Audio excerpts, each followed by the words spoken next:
আসসালামু আলাইকুম, hello everyone, welcome back to my channel tasty food Bangladesh.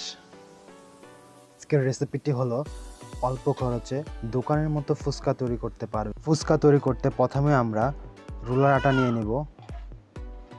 এরপর আমাদের লাগবে তাল মাখনা। এরপর আমরা তাল মাখনা আটা একসাথে মিশিয়ে নিব। আপনারা দেখতে পাচ্ছেন এটা দোকানের জন্য তৈরি করা, তাই এটা এত বড় খামির। তাল মাখনা মেশানোর পরে লবণ এবং খাইসটা দিবেন, তারপরে আটার সাথে মিশিয়ে নেবেন। মেশানোর পর আমরা পানি দেব।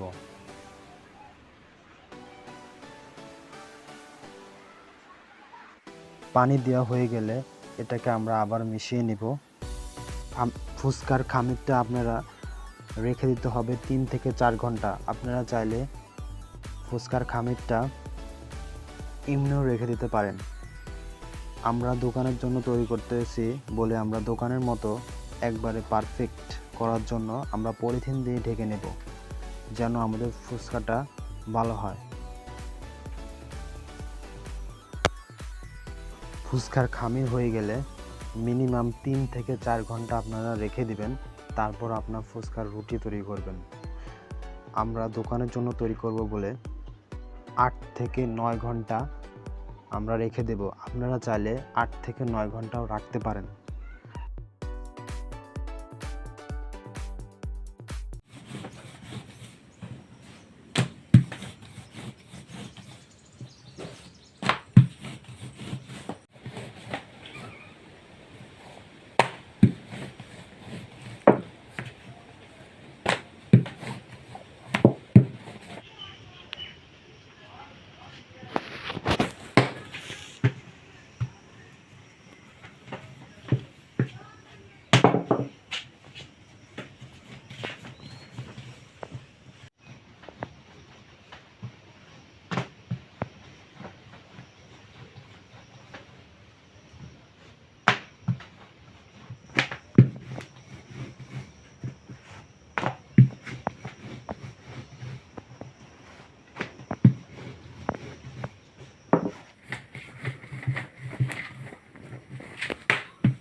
এরপর আমরা রুটি নেব। রুটিতে সরিষার তেল মিক্স করব, যে রুটিটা লেগে না থাকে, ডবল একসাথে।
Good,